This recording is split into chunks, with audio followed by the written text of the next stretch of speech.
You're listening to Speak English with Chat. On Chat English. Welcome back to Chat English, where we help you speak the way people actually talk. Have you ever been asked a question in English and your brain just stopped working? Picture this. You are at a dinner party, or maybe in a high-stakes Zoom meeting with your boss. Everyone is looking at you.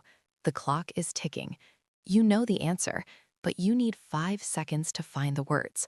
But instead of silence, you just freeze and say, I used to do this constantly. I would get so scared of the silence that I would just agree with people. Yeah, totally, even when I completely disagreed, just to avoid having to construct a real sentence on the spot. I became a yes man just to survive conversations. Today, we're fixing that. We are giving you 5 bridge phrases that buy you time to think, so you never have to freeze again.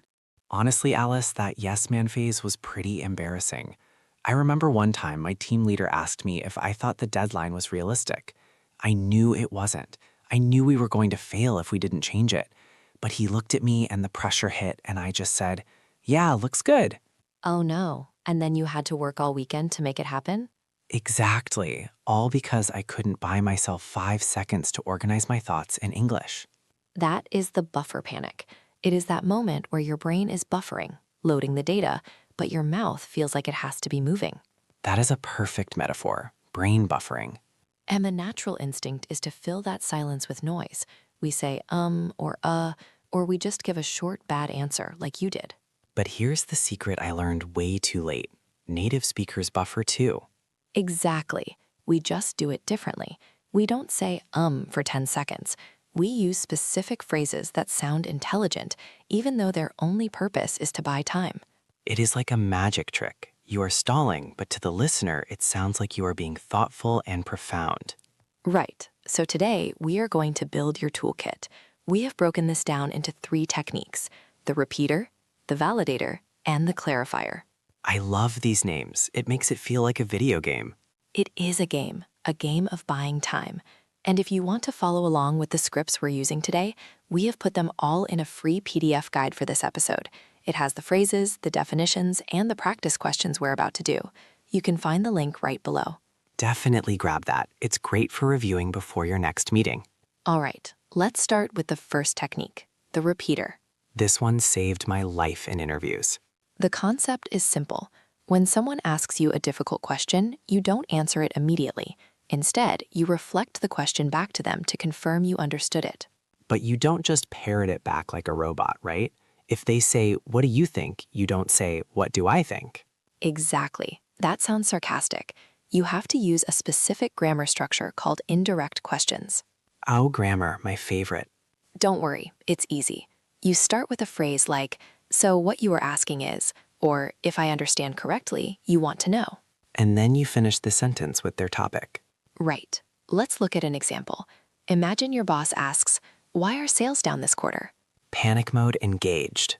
Instead of panicking, you say, "So you are asking what the primary factors were for the dip in sales this quarter." Wow, that sounded so professional. And how long did it take me to say that? Maybe 4 or 5 seconds? Exactly. 5 seconds where my brain was frantically searching for the answer. But to the boss, I looked calm. I looked like I was taking his question seriously. That is a huge shift. You're not stalling, you are clarifying. Let's try another one. Dan, imagine I ask you, where do you see yourself in 5 years? Okay, I could say, "So you are asking about my long-term career goals." Perfect. See how you changed where do you see yourself to my long-term career goals? You summarize the intent. That is actually easier than answering the question. And it gives you control. When you restate the question, you take the pressure off yourself for a moment. You turn the table. I think we need to practice this because doing it in your head is one thing, but getting your mouth to do it under pressure is different. Agreed. Let's do a pause and reply session. If you're new here, this is where we role play. Alice will ask a tough question. Then you'll hear a pause. In that pause, I want you to say a repeater phrase out loud. Don't answer the question yet. Just restate it using "so what you are asking is." Ready? Let's try it. Question 1. Imagine a friend asks you, "Do you think social media is actually bad for our mental health?" Here is the best reply. So what you are asking is if the negative effects of social media outweigh the positives. Or even simpler, so you are asking for my take on social media's impact. My take on. That is a good phrase. Take here just means opinion. What is your take means what is your opinion. Okay, let's try another one. This is a common dinner party question. If you could live anywhere in the world, where would it be? Best reply. That is a fun question. So you are asking about my dream location if money wasn't an object. Nice. You added if money wasn't an object. You expanded on it. I am buying extra time, Alice. I need at least 6 seconds for that question. That works perfectly. The key here is the tone. You have to sound interested, not confused. You are confirming the topic, not asking for help. Right, it's a power move. You are nodding, you are making eye contact, and you are saying, so what you are asking is... Let's do one more, a harder one, a work scenario. Hit me. How do you plan to handle the budget cuts next year? Best reply. If I understand correctly, you want to know my strategy for managing the reduced budget. Boom. You sound like a CEO. I feel like a CEO, and I still haven't answered the question. That is the beauty of it. You haven't answered, but you have started speaking. And usually, once you start speaking, the rest of the English flows much easier. It's like turning on a faucet. The first bit is stuck, but once it flows, it flows. I love that. Okay, so that is the repeater. What if you really, truly don't know the answer yet? What if you need to think deeply? That brings us to technique number 2, the validator. The validator sounds official. This is for when the question is an opinion or a complex idea. You can't just repeat it. You need to acknowledge that it is a good question. This is the ego stroke technique. In a way, yes. People love to hear that their question is good. It validates them. So what are the phrases? Phrase number 1. That is a really valid point. I need a second to process that. I need a second to process that. Can you really say that? It doesn't sound slow. Not at all. It sounds thoughtful. It implies that the question is so deep, so complex, that a quick answer would be disrespectful. I see. So if I answer too fast, it looks like I didn't think about it. Exactly. If you pause and say, that is an interesting perspective. I've never thought of it that way.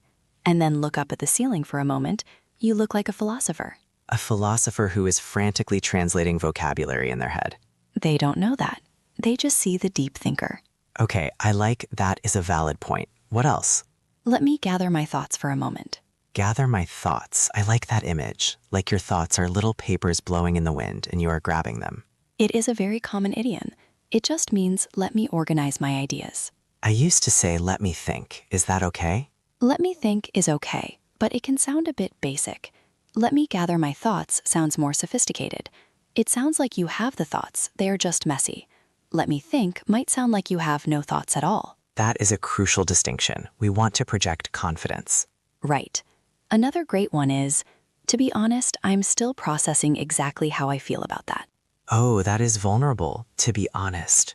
Vulnerability builds connection. If you admit you are processing, people will wait for you. They won't interrupt. That is the fear, isn't it? That if you stop talking, someone else will jump in.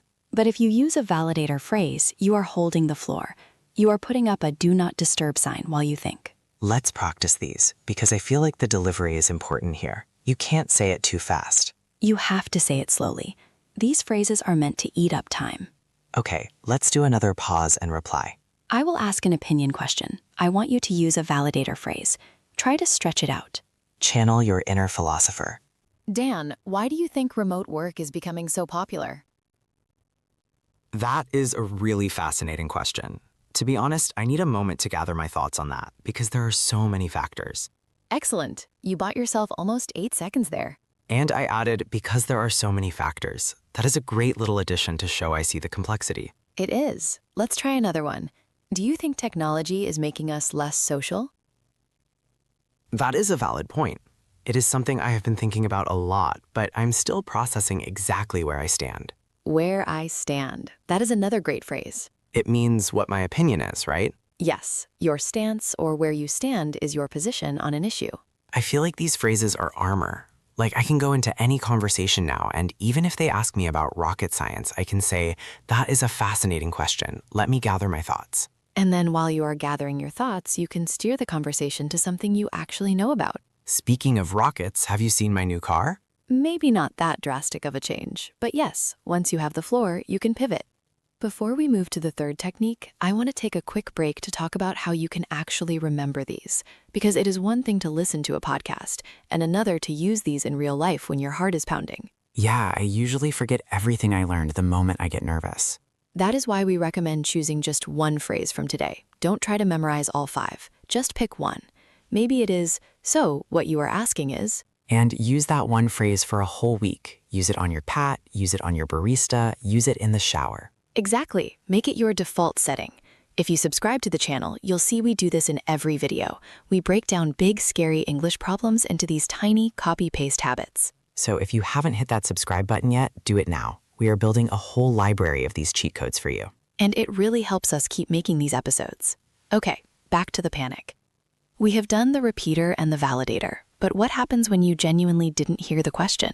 Or maybe they used a word you don't know? This is the danger zone. This is where I usually just do the fake nod. The fake nod, the enemy of fluency. You know the one. You smile, you nod, you say, and you pray they don't ask a follow-up question. And then they say, so what time should I pick you up? And you realize you just agreed to help them move furniture. Exactly. The fake nod is dangerous. So technique number 3 is the clarifier. This is how you ask for help without looking lost. I feel like saying I don't understand makes me look like a beginner. That is because I don't understand is too broad. It sounds like you understand nothing.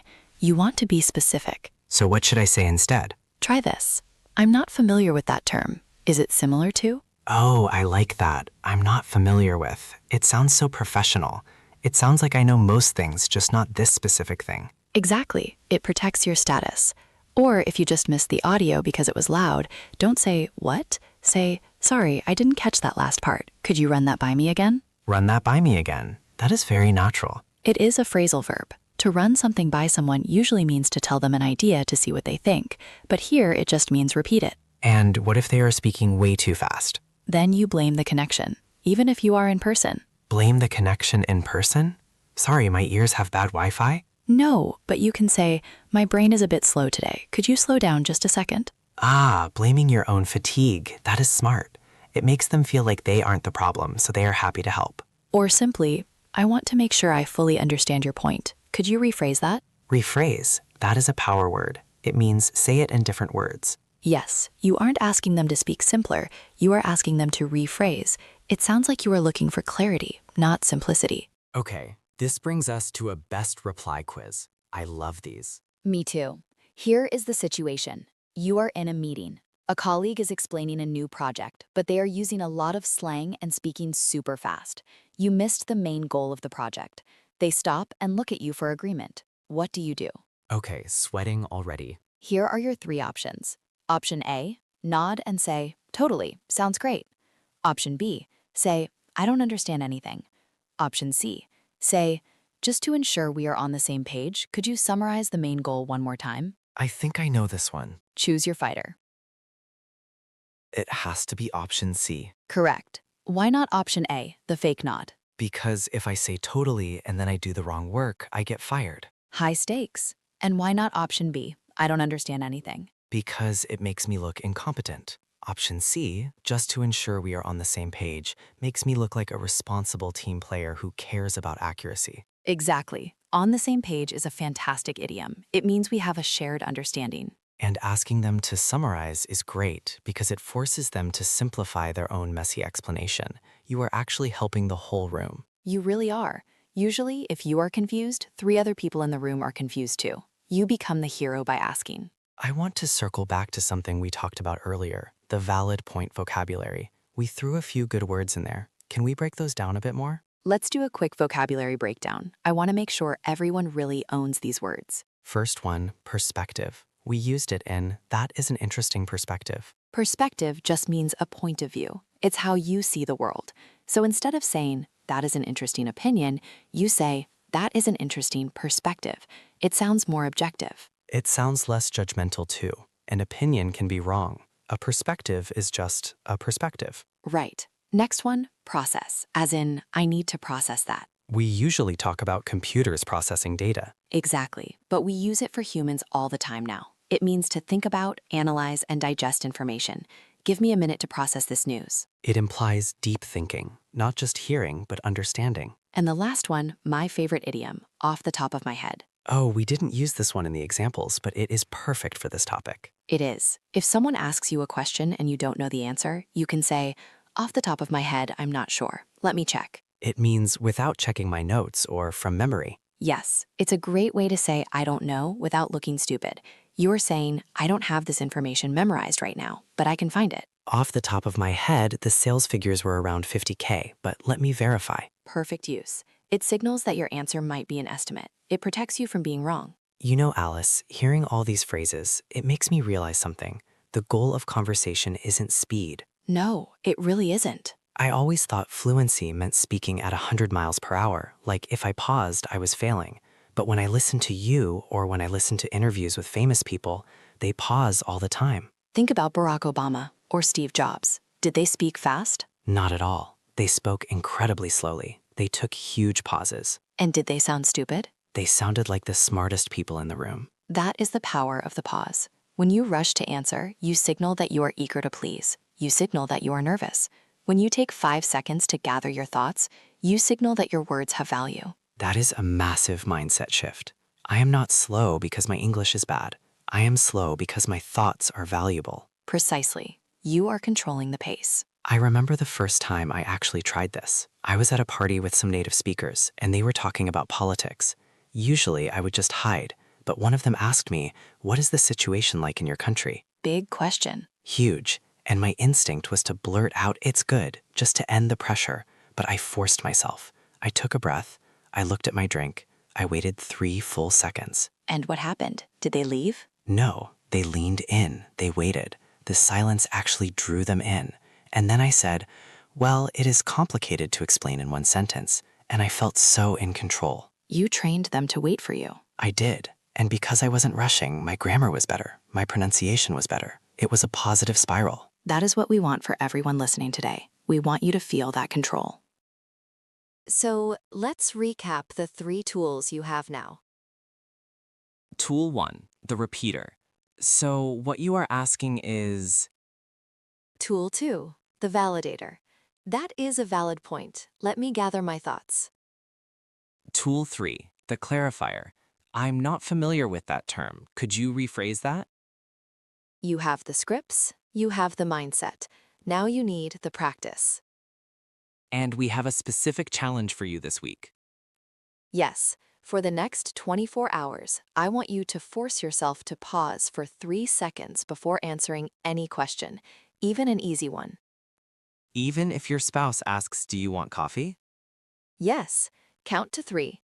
1, 2, 3. Then say, "That is an excellent question. Yes, I would love some." It is going to feel weird. It will feel very weird, but you are training your brain to decouple the stimulus from the response. You are breaking the panic reflex. If you can do it with coffee, you can do it with a job interview. We would love to see you practice right now in the comments. Yes, we want you to practice the indirect question grammar we learned today. Here is your prompt. I want you to finish this sentence. So, what you are asking is... Imagine we just asked you a really hard question about learning English. How would you clarify it? Maybe something like, so what you are asking is how I find time to study. Or, so what you are asking is why English spelling is so crazy. Put your best repeater sentence in the comments. We will be down there reading and correcting them. And hey, if you found this helpful, share it with a friend who gets nervous in meetings. It might just save their next presentation. Remember, you don't need to be fast to be fluent. You just need to be clear. Take your time. Take up space. You've got this. Thanks for listening to Chat English. We'll see you in the next one. Bye for now.